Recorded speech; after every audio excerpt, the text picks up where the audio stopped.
Iya, shalom. Sekali lagi shalom. Puji Tuhan. Ya, bagaimana kabarnya semua? Luar biasa. Tentunya kabar baik ya. Kita percaya bahwa kita yang ada di dalam Kristus Yesus Tuhan, hari-hari kita adalah hari di mana kita senantiasa disertai dan diberkati oleh Tuhan. Dan untuk itu hari ini sebagaimana kita ada di tempat ini, semua itu karena kasih anugerah Tuhan. Dan oleh penyertaan Tuhan kita boleh ada saat ini di hadiratnya untuk kita boleh diberkati lewat firman-Nya. Bapak Ibu dikasih oleh Tuhan, baik yang di tempat ini maupun di rumah, mungkin dimanapun yang mungkin juga menyaksikan live pada saat ini. Kita sama-sama untuk masuk dalam pertemuan firman Tuhan yang saya akan sampaikan dari Markus 13 ayat 1 dan 2. Saya akan sampaikan tentang hal ini berkaitan dengan hal yang sangat penting dalam kehidupan kita. Seringkali hal seperti ini kita lupa bahwa kita adalah orang-orang yang menjadi penggemarnya. Oke, baik Bapak Ibu dikasih oleh Tuhan. Tema pada hari ini saya akan sampaikan adalah waspadalah dan jangan sesat.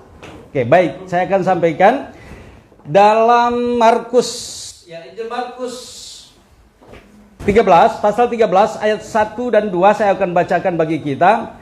Bait Allah akan diruntuhkan, di situ temanya, bait Allah akan diruntuhkan.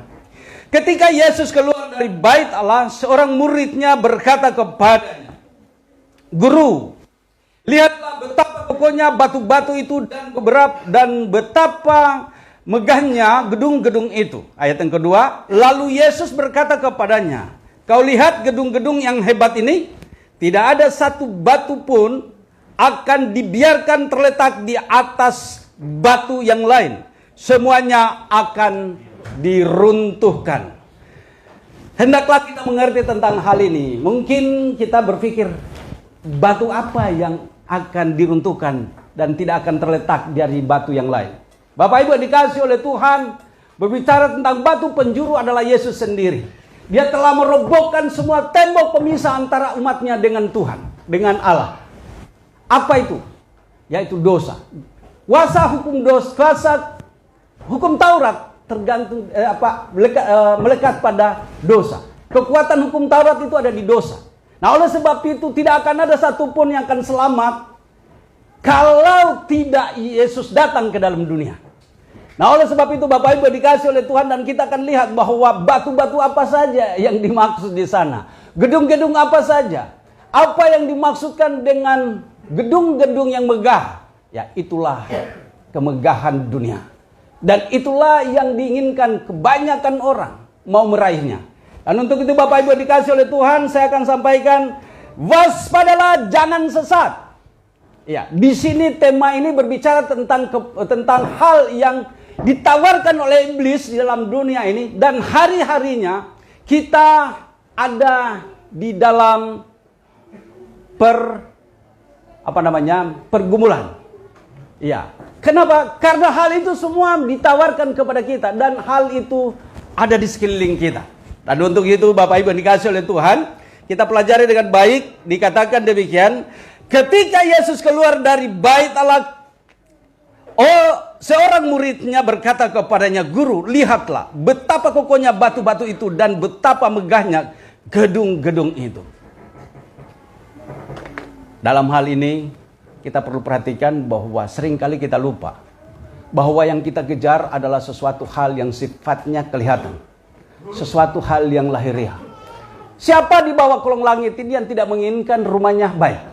Saya kira tidak ada yang tidak menginginkan rumahnya baik. Semua kita menginginkan supaya kita memiliki tempat yang nyaman. Ada amin? Kita memiliki tempat yang bisa dikatakan di situ adalah sesuatu hal pembuktian daripada diri kita sukses atau tidak. Seringkali ukurannya ada di situ. Tetapi Tuhan katakan tidak akan ada satu batu pun yang terletak di atas batu yang lain. Tuhan akan runtuhkan. Dan di dalam hal ini seringkali kita jatuh di dalam apa yang kita bangun sendiri. Iman kita tidak diukur dengan apa yang kita bangun. Ada amin? Tapi saya mau katakan, tidak kebetulan kemarin kami sudah sejak dari tempatin rumah itu, kami kalau mau buang hajat, itu menderita banget. Kemudian pikir gimana ya, tapi akhirnya harus dipaksakan. harus membuat kloset. Dan saya berpikir kita harus bikin, mah. Saya bilang sama istri, mah kita bikin kloset. Kloset duduk, bukan jongkok. Yang ada itu klosetnya itu ya ampun deh, yang namanya kita masuk ke rumah yang kita tidak bangun sendiri. Pastinya akan bermasalah dengan kita sendiri, tidak sesuai dengan keinginan kita. 4 hari dibangun itu kami menderita, ada yang tengah malam. Nah, tapi kembali lagi bahwa itu kita harus bangun, kita harus rombak. Ya, supaya nyaman bagi kita. Ini puji Tuhan ada di dalam kamar mandi yang dibangun, tidak kelihatan. Ya, jangan tersinggung yang membangun. Karena memang kita menginginkan supaya apa yang kita nikmati setiap hari harus nyaman bagi kita. Ada amin? Tetapi bagaimana dengan roh kita? Apakah roh kita sudah nyaman saat ini? Itulah yang sebenarnya dikatakan oleh Yesus di sini. Tidak ada satu batu pun terletak di atas batu yang lain. Semua akan dirobohkan. Tetapi kembali lagi seringkali kita berpikir bahwa yang baik buat kita, tapi belum tentu itu baik buat Tuhan. Kalau hal itu yang kita bangun adalah untuk kenyamanan kita, itu adalah kebutuhan kita, itu bagus. Tapi kalau kita membangun kemegahan untuk supaya dipuji oleh orang lain, itu hati-hati. Makanya dikatakan di sini, waspadalah, jangan sesat. Apakah salah kita membangun? Tentu tidak.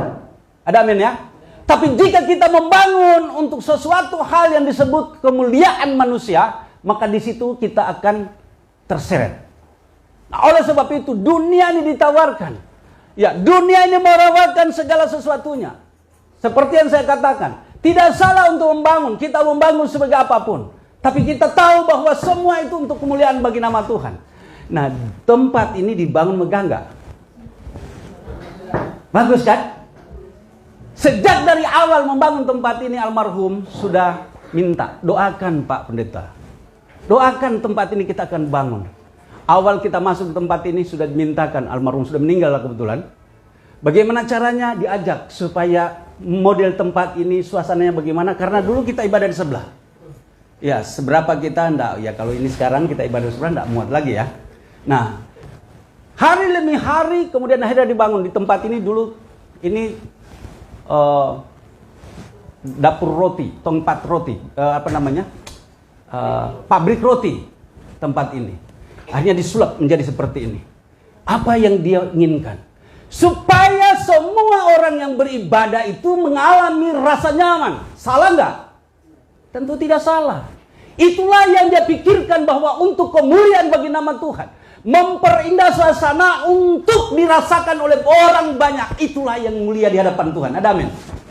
Iya, walaupun ini sifatnya lahiriah, tapi itu adalah sesuatu hal yang dibangun untuk sesuatu hal yang dirasakan oleh orang lain. Ada rasa nyaman. Di sini ada AC, puji Tuhan, dingin. Nah, kalau AC ini mati, kita selalu, aduh Pak, saya langsung ke pengelola, tolong deh AC-nya.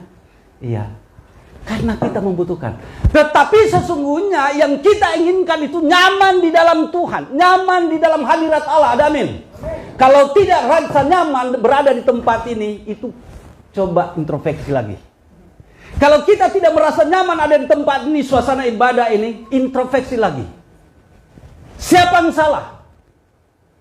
Adakah orang-orang di sekitar kita yang membuat kita akhirnya tidak nyaman? Lihat, bisa jadi kita yang salah. Nah, oleh sebab itu kembali ke dalam diri kita. Jangan lihat kondisi keadaannya, tetapi lihat bahwa Tuhan mau supaya kita merasakan bahwa Tuhan itu selalu hadir, ada bersama dengan kita. Nah, oleh sebab itu Tuhan katakan bahwa tidak ada satu batu pun yang akan terletak di atas batu yang lain. Semua gedung-gedung yang mewah itu akan dirobohkan. Dan oleh sebab itu Bapak Ibu yang dikasihi oleh Tuhan, di ayat yang kedua ini berbicara tentang tidak ada yang kekal di dalam dunia ini. Berbicara tentang tidak akan ada yang kekal dalam dunia ini. Ya, semua akan selesai. Dalam 2 Petrus 3 ayat yang ke-12 kita boleh dibukakan. 2 Petrus 3 ayat yang ke-12 kita baca.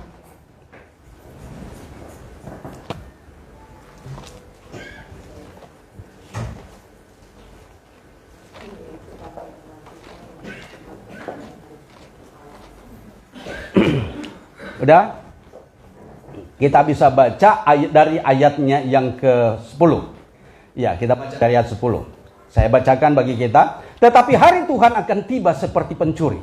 Pada hari itu langit akan lenyap dengan gemuruh yang dahsyat. Dan unsur-unsur dunia akan hangus dalam nyala api. Dan bumi dan segala yang ada di atasnya akan hilang lenyap. Jadi, jika segala sesuatu ini akan hancur secara demikian, betapa suci dan salehnya kamu harus hidup. Sampai di sini bahwa dikatakan tidak ada yang akan tinggal diam. Tidak ada yang akan tetap di muka bumi ini. Nanti waktunya akan dihancur leburkan. Selesai. Dan kalau tujuan kita membangun hidup kita selama kita ada di dalam dunia ini hanya sekedar untuk menyenangkan diri kita saja tanpa memikirkan sesuatu hal yang berkaitan dengan hadirat Allah, lawatan Tuhan, maka sia-sialah kita hidup di dalam dunia ini. Di sini dikatakan bahwa tidak akan ada satupun yang akan tinggal tetap. Dikatakan ayat yang ke-11, jadi jika segala sesuatu ini akan hancur hancur secara demikian, betapa suci dan salehnya kamu harus hidup. Bapak Ibu, kita nggak tahu sejauh mana perjuangan kita untuk menjalani hidup kita sebagai orang percaya. Tetapi itu akan diukur dari hidup kita saat ini. Bukan nanti setelah meninggal. Bukan.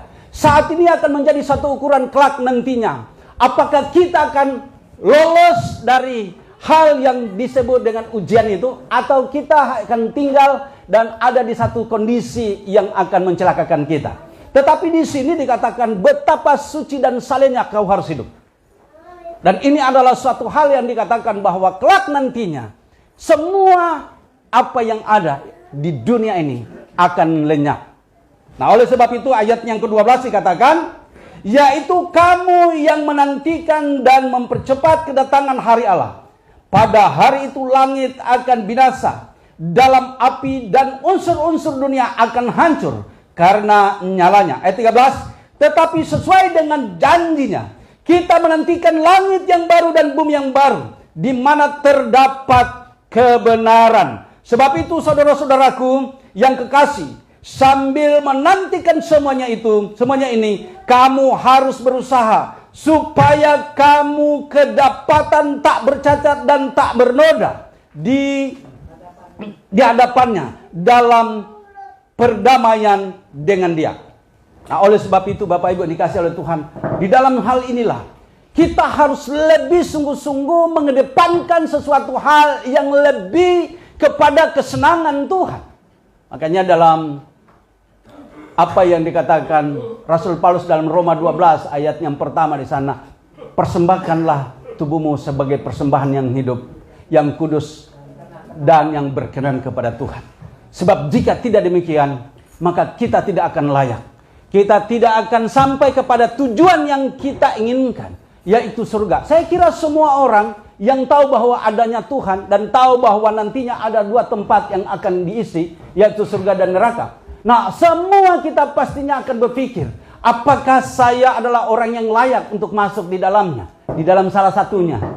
Ya, kalau yang satunya itu, ya, kalau memang kita tidak layak untuk masuk ke surga, ya semua otomatis di neraka jadinya. Nah, oleh sebab itu, bahwa hal ini penting bagi kita untuk kita renungkan kembali. Apakah yang kita kejar selama kita ada di dalam dunia ini? Itu menjadi perenungan buat kita. Oleh sebab itu, Bapak Ibu dikasih oleh Tuhan, pada hari ini dikatakan bahwa jangan sampai yang kita bangun itu adalah satu hal yang sifatnya untuk kemuliaan manusia. Tetapi jika kita bangun untuk sesuatu hal yang berkaitan dengan kondisi supaya kita mengalami rasa nyaman, itu saya angkat jempol. Artinya berarti bahwa dia mengutamakan sesuatu hal untuk, karena kita beribadah aja kita membutuhkan rasa nyaman. Tentunya ya, kita beribadah membutuhkan rasa nyaman. Kita bersekutu, kita membutuhkan suatu kondisi yang keadaan yang, nah oleh sebab itu Bapak Ibu dikasih oleh Tuhan, dan jangan berkecil hati. Yang belum bisa membangun, bangunlah imanmu. Ada amin. Tuhan akan bangun segala sesuatunya. Karena Tuhan katakan, ya Carilah dahulu kerajaan Allah dan segala kebenarannya, maka segala sesuatu akan tambahkan kepadamu. Bapak Ibu yang dikasih oleh Tuhan, semua dijanjikan oleh Tuhan. Jadi tidak ada yang salah kalau kita membangun. Seperti yang tadi saya katakan, tempat ini dibangun dalam kerinduan supaya orang yang beribadah merasakan rasa nyaman. Ya, kenapa? Karena dengan demikian bahwa kita akan memikirkan suatu hal yang tidak lagi, ya yang tidak, kalau coba, aduh ini panas, kalau coba kali di sini mati AC-nya. Ya, semua kita jingkrak-jingkrak memuji Tuhan. Ada orang yang merasa, oke, ini saya perlu cerita juga. Bahwa ada orang itu beribadah di suasana yang sangat-sangat sederhana. Ya, tempatnya sederhana. Tetapi justru mereka lah yang menikmati hadirat Allah yang luar biasa. Itu karena rasa nyaman yang dibangun di dalam hati. Orang yang terbiasa dengan AC seperti ini, saya mau tanya. Ya, pernah nggak kita dari tempat yang mewah dan kemudian ke tempat yang terpencil? Saya merasakan bukan satu kali, udah berkali-kali. Saya ada di Lampung Utara. Saya kami pergi ke sana, tiba malam. Saya tidak tahu kondisinya bagaimana sekeliling. Tapi rumah itu adalah rumah yang kalau senggol sedikit tiang rumah pas roboh gitu. Dan kemudian akhirnya saya tidur di bagian belakang. Di situ ada papan dan saya tidur di situ. Malam-malam saya nggak bisa tidur. Kenapa? Karena ada yang bunyi-bunyi. Kadang-kadang ada apa? Tahu-tahu. Apa ini? Akhirnya saya tahu bahwa di situ ada sapi. Ada sapi. Karena memang aroma itu menentukan. Ya, aroma. Oh, puji Tuhan. Setelah saya tahu ini sapi, ya, akhirnya saya bisa tidur dan tenang. Walaupun aromanya lumayan. Bangun saya lihat, iya benar sapi. Bapak Ibu, tapi di situ saya bersyukur. Kenapa? Karena saya melihat orang-orang di situ menikmati hadirat Allah. Ibadah minggu itu saya melihat luar biasa. Di gubuk yang sudah reop, tetapi mereka penuh dengan roh. Mereka penuh dengan roh. Nah, ini terjadi waktu di Kampung Melayu. Kami ibadah di satu ruko dan di situ, nih kejadiannya tahun 94. Ya, 94 sampai 96 kami ada di ruko di Kampung Melayu. Di situ rukonya sempit, tetapi panasnya ampun-ampun dan tidak ada AC, hanya ada kipas. Tetapi hadirat Allah membuat seperti di Kutub Utara. Bisa dibayangkan? Keringat boleh bercucuran, tetapi tidak semuanya mungkin ya. Tapi saya berpikir waktu itu semua karena memang kepenuhan semuanya. Panasnya ampun-ampun, tetapi dinginnya seperti di Kutub Utara. Sudah bisa dibayangkan. Artinya lawatan Tuhan terjadi luar biasa, yang tidak lagi pusing dengan keringat. Ya, aroma kita tidak pusing lagi. Intinya bahwa hadirat Allah, lawatan Tuhan terjadi. Itu yang sebenarnya yang Tuhan mau supaya bangunlah. Ya, bangunlah rumahmu di surga dan engkau akan rasakan selama engkau akan dalam dunia ini. Ada amin? Nah, itu yang tadi saya katakan, kalau engkau tidak mengalami damai sejahtera di suasana ibadah, perlu engkau tanya dirimu sendiri. Tanyakan siapa dirimu. Nah, oleh sebab itu pada waktu kita suasana ibadah, hadirat Allah tentukan. Dan yang menentukan jangan tunjuk orang lain. Jangan berharap BL supaya dia jingkrak-jingkrak di sini supaya melawat engkau. Bukan itu. Itu kurangnya ada pada diri kita masing-masing. Ada amin? Bukan WL, sekalipun WL dan singers main musik itu menghantar kita untuk naik ke gunung yang kudus. Tetapi persoalan untuk menikmati rumput yang hijau tidak boleh kau persoalkan orang yang ada di sini. Yang kau harus pertanyakan adalah dirimu sendiri. Engkau ada di posisi mana? Sebab kita datang ke tempat ini bukan karena orang lain, tetapi kita datang ke tempat ini karena Tuhan yang kita sembah. Ada amin? Itulah sebabnya kita perlu melihat kembali. Tidak ada satu batu yang akan diletakkan di atas batu yang lain. Semua akan diruntuhkan. Itulah perseteruan, itulah kenajisan, itulah kebobrokan. Nah, itulah dosa dunia. Nah, Tuhan mau supaya hancur semua. Yang dimaksudkan itu sebenarnya bicara tentang tembok-tembok yang dibangun Waktu itu umat orang-orang Yahudi, orang-orang Farisi membangun tembok-tembok pertahanan untuk tidak menerima Yesus. Itu yang sebenarnya dikatakan bahwa apapun yang kau bangun di dunia ini, engkau merasa benar sendiri, engkau merasa menang sendiri, engkau merasa lebih penting dari yang lain, engkau merasa bahwa engkaulah yang lebih tahu daripada yang lain. Itulah yang kita bangun. Seringkali kita tidak rasa bahwa kita sudah membangun sesuatu yang sebenarnya menimbulkan suasana yang tidak menyenangkan.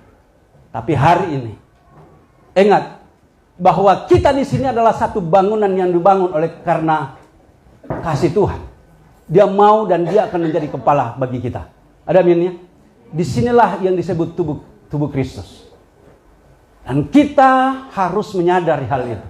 Bapak Ibu yang dikasih oleh Tuhan, dalam hal ini kita harus lebih melihat kepada satu dan lain hal bahwa Tuhan mau supaya kita ada di dalam kehendaknya. Yesaya 65 ayat 17 kita boleh buka.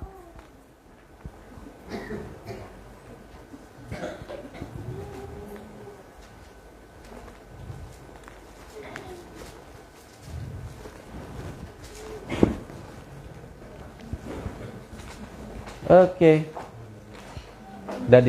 Di apa? Oke. Yesaya 65 ayat 17 dikatakan demikian. Janji mengenai langit yang baru dan bumi yang baru. Sebab sesungguhnya aku menciptakan langit yang baru dan bumi yang baru. Hal-hal yang dahulu tidak akan diingat lagi dan tidak akan timbul lagi dalam hati. Ini artinya kita harus melepaskan pengampunan. Sesuatu hal yang baru untuk menikmati Yerusalem baru. Ya, bumi yang baru. Kita harus melupakan apa yang ada, yang kita yang membebani kita. Karena Paulus juga mengatakan dalam 2 Korintus 5 ayat yang ke-17, siapa yang ada di dalam Kristus yang lama sudah berlalu, sungguhnya yang baru sudah datang. Nah, berkaitan dengan masalah persoalan, seringkali inilah yang membebani kita. Itulah yang seringkali kita bangun. Batu-batu, sakit hati, ya, perseteruan, ya. Itulah yang membuat kita sebenarnya tidak maju. Hal-hal seperti ini kita harus ingat bahwa kita seringkali membangun hati kita, padahal tidak ada dasar untuk sakit hati. Dalam hal ini sebenarnya penghambat bagi kita. Nggak ada gunanya. Kalaupun ada persoalan, ingat seperti minggu yang lalu, persoalan itu harusnya ada. Sebab tidak ada persoalan, tidak akan ada kemajuan iman. Tapi kalau ada persoalan, ingat bahwa itu juga akan berlalu. Ada amin? Ya. Semua persoalan itu akan berlalu. Jangan engkau berpikir, aku disakiti, aku ini dibicarain, aku dimongin. Enggak, itu semua akan terjadi. Tetapi ingat, bahwa semua itu hanya sementara. Kata khotbah kemarin, yang kita bangun adalah sakit hati, kita rugi sendiri loh. Rugi kita. Dan kita tidak akan bisa menghampiri Allah dengan sakit hati. Orang yang sakit hati adalah orang yang tidak tahu rahasia kehidupan. Sebab persoalan itu harus terjadi. Dalam 1 Korintus 10 ayat 13. Pencobaan-pencobaan yang kamu alami, pencobaan biasa yang tidak melebihi kekuatanmu. Apabila engkau dicobai, Tuhan tidak pernah meninggalkan engkau. Dia akan tetap menyertai engkau untuk memberikan jalan keluar. Jadi semua persoalan itu harus boleh terjadi. Kenapa? Karena lewat persoalan kita tahu ukuran keimanan kita. Sejauh mana kita sudah berada di dalam kehidupan yang benar, dalam pandangan pendengaran firman Tuhan. Tapi yang kita bangun selalu adalah sakit hati. Ini yang membuat hidup kita tidak layak di hadapan Tuhan. Apapun persoalan yang engkau mau ngomongin ke? Karena kita tidak tahu apa yang dia ngomongin itu maksudnya.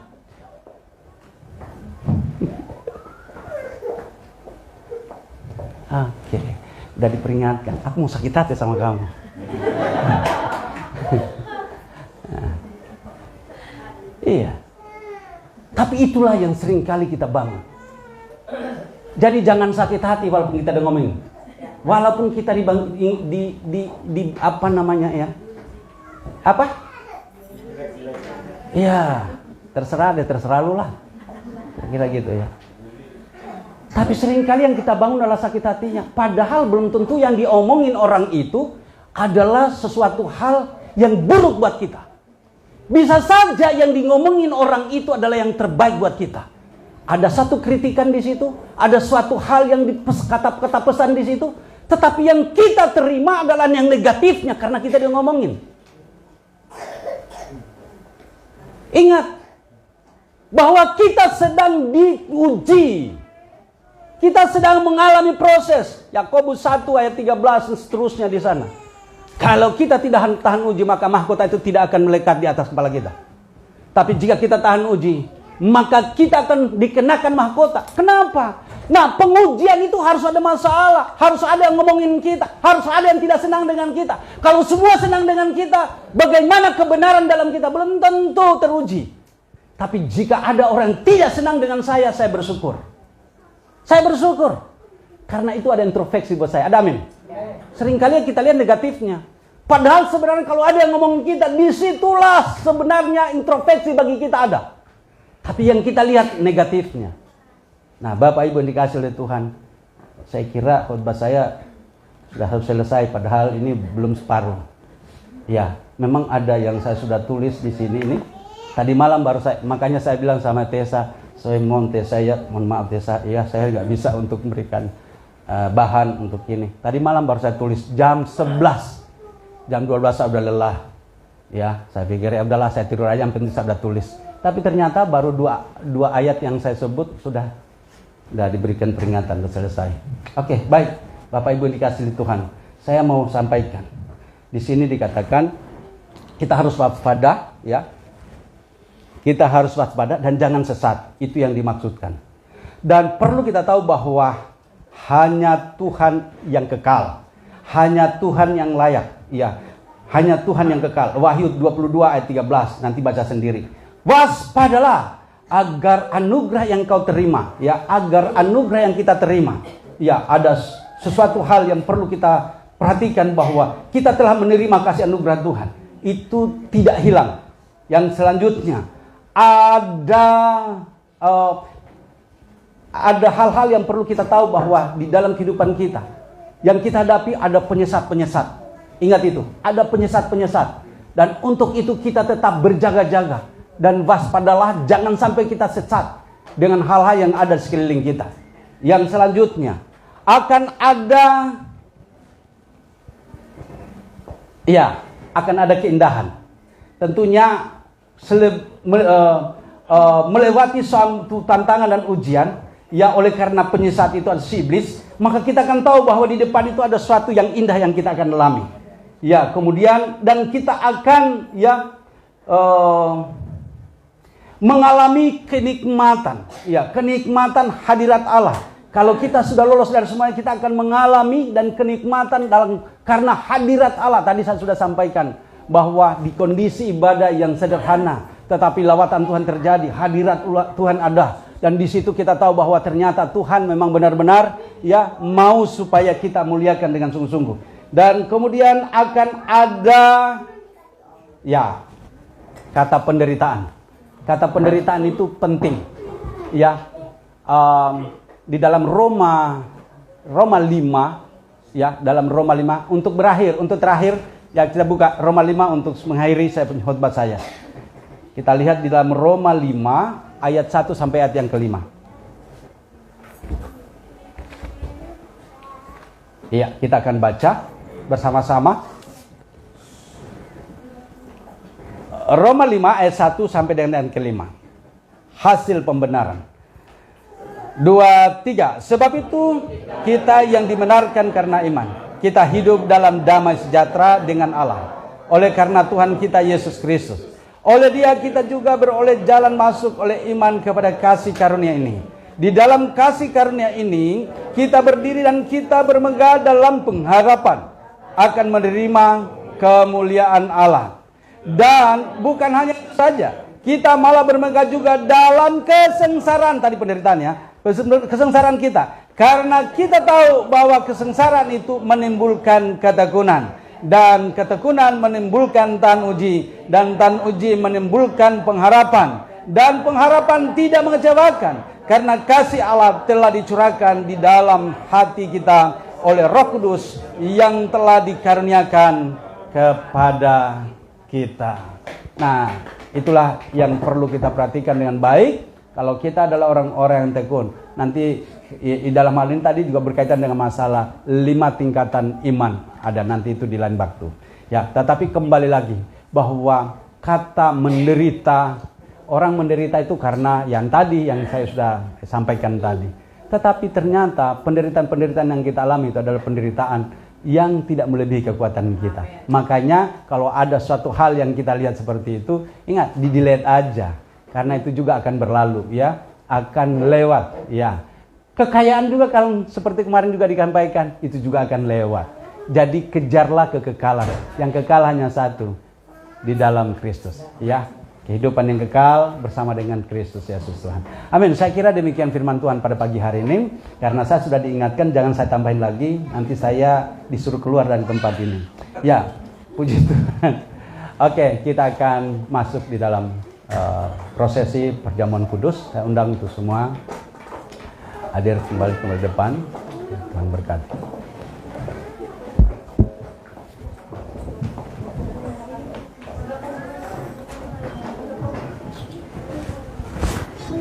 Haleluya.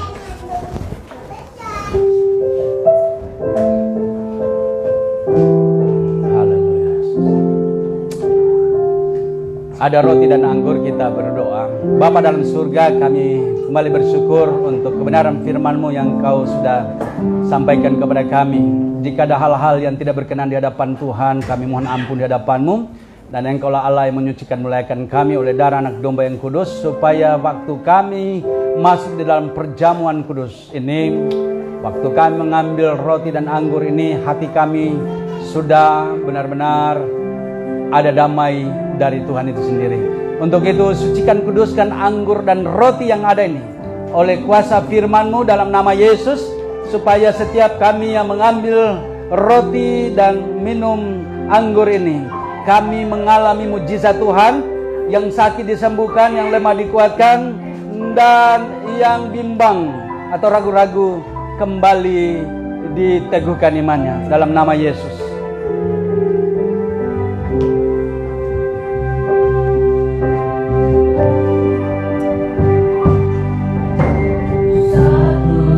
Dalam roh, satu dalam firman-Mu, satu dalam kasih-Mu, kasih Tuhan, tubuh dan darah yang menyatukan kami dengan Bapa di surga, Yesus Kristus. Siapkan hatiku, rendahkan diri, ampuni saudara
sudah mendapatkan roti dan anggur, kita akan masuk dalam prosesi lebih lanjut. Dengarkan dengan baik, saya akan bacakan dari 1 Korintus 10 ayat yang ke-15. Aku berbicara kepadamu sebagai orang-orang yang bijaksana. Pertimbangkanlah sendiri apa yang aku katakan. Ayat 16. Bukankah cawan pengucapan syukur yang atasnya kita ucapkan syukur adalah persekutuan dengan darah Kristus? Amin. Bukankah roti yang kita pecah-pecahkan adalah persekutuan dengan tubuh Kristus? Yes, amin. Karena roti adalah satu, maka kita sekalipun banyak adalah satu tubuh. Karena kita semua mendapat bagian dalam roti yang satu itu. Ada roti di tangan kita angkat. Sebab apa yang telah kuteruskan kepadamu telah aku terima dari Tuhan, yaitu bahwa Tuhan Yesus pada malam waktu ia diserahkan mengambil roti, dan sesudah itu ia mengucap syukur atasnya. Ia memecah-mecahkannya dan berkata, inilah tubuhku yang diserahkan bagi kamu. Perbuatlah ini menjadi peringatan akan aku. Dengan iman, makanlah dalam nama Tuhan Yesus.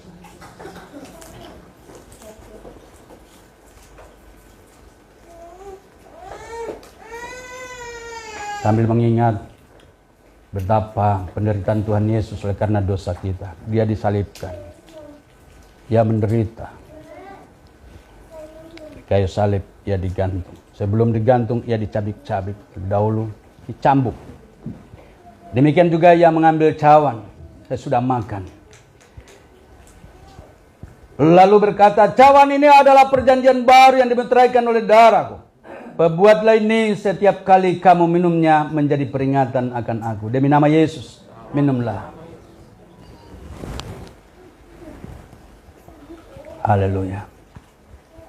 Kita tahu bahwa darah Yesuslah yang menyucikan dan melayakkan kita, menguduskan kita. Haleluya Yesus. Mengucap syukurlah kepada Tuhan.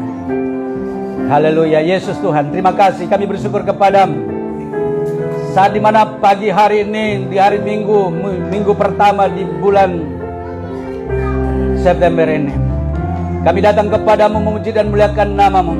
Dan kami ambil bagian di dalam satu hal yang paling penting, bahwa kami adalah bagian daripada tubuh Kristus.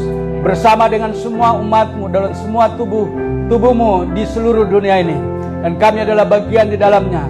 Dan kami bagian terkecil, tapi kami percaya Engkaulah Allah yang menetapkan kami, Jemaat Philadelphia saat ini, menjadi tubuh Kristus.